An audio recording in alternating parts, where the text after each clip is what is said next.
I'm here at the National Stadium in Santiago, Chile. It's a famous stadium. It's recognized and basically owned by the government, right? And it does have a history to it.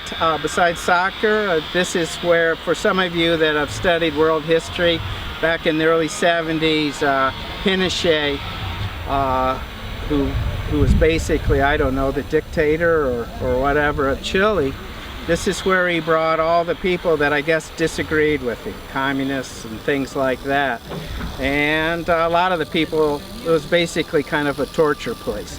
And a lot of people didn't leave, but they keep this in part in memory of those events. But currently, this field is Tifway 2 Bermuda grass, but it's been overseeded by with perennial ryegrass.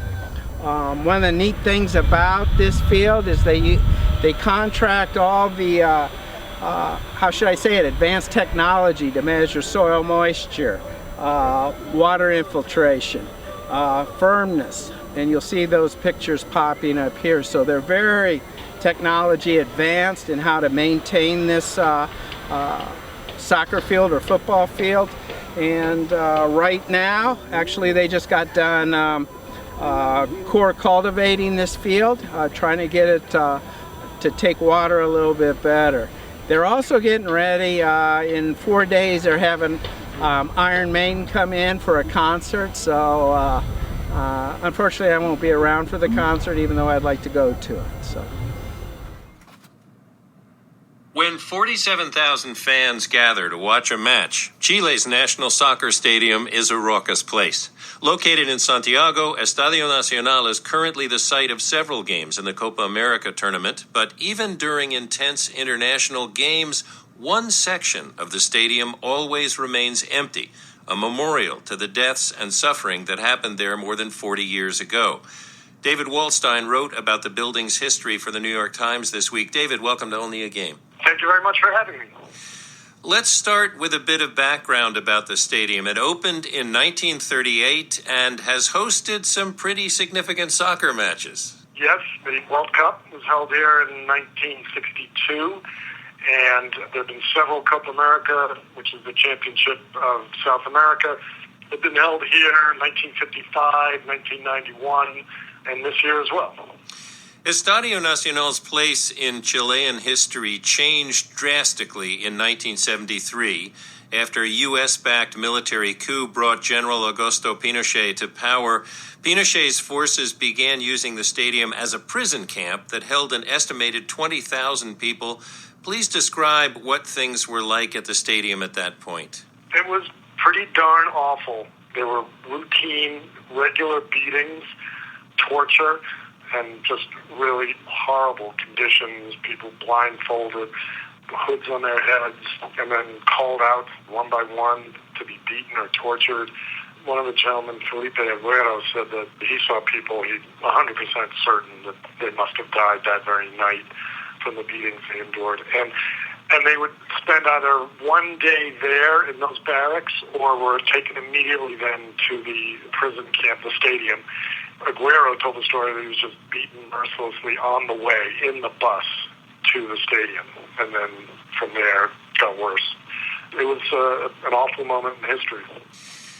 The use of the stadium as a prison facility was interrupted by soccer. Tell me a little bit about that.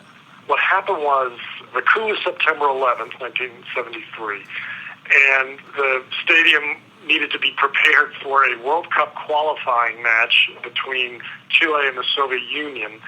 So they knew they were going to have to eventually close it down and start preparing for the game. So the Soviet Union complained. They said, we're not going to play there. This stadium is a place of blood. And so FIFA, we've all heard about FIFA lately, they said, all right, we'll investigate. And they claimed that they saw nothing untoward going on there. And Aguero said he saw the FIFA officials and they were calling out to them saying, hey, look at us, we're here. And he said that the FIFA officials only seemed to care about the condition of the grass. What was the result of that visit finally? I do know that they mandated that the game be played. And the Soviet Union said, forget it, we're not playing there. But to make it even more farcical, FIFA said, well, Chile's going to have to score a goal. So they put on their uniforms, they lined up. There's video of this on YouTube. They waved to the crowd. Stands looked like they were about half full at that point, no longer prisoners, but fans.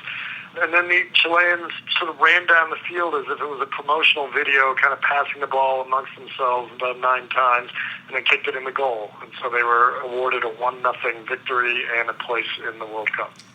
The return of soccer to the stadium was not the end of their terrible experiences under the Pinochet regime. No, it wasn't as if they were all just freed because they had to shut the stadium down as a prison camp.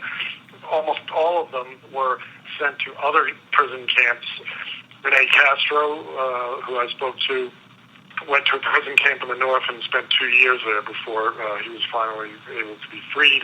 And it was pretty much the same case for a lot of them. Eventually, when they did get out, most of them went into exile. In fact, I think every one of the ones that I spoke to went into exile. So it wasn't as if the horror only lasted 2 months. It lasted 2 months at that stadium. Could you describe the section of the stadium that serves as a monument to the prisoners who suffered there? It is really a ghostly place when there's a game there and Chile is playing and it's packed and everybody's screaming and yelling and they're all excited and the lights are on and all the focus is, bright lights on the field. And then you look over there behind one of the goals. It's this very small section and it's lit up in this kind of yellow light and it's just this very somber, haunting image. These little wooden benches that are left exactly the way they were back then, with all the fans in there and all the excitement and all the celebration, to see that little reminder of the horror that took place there is a very sobering thing. But the Chilean government did a great job of reclaiming the stadium from its grisly past. When they overthrew Pinochet, it became a voting station for the first democratic presidential elections after the 17 years of dictatorship. And they've really been able to retake it from just being this horrible place that once was. David Wolstein's article, In Chile's National Stadium, Dark Park Shadows Copa America Matches, appeared in the New York Times this week, and you can link to it at onlyagame.org. David, thank you very much. You are welcome.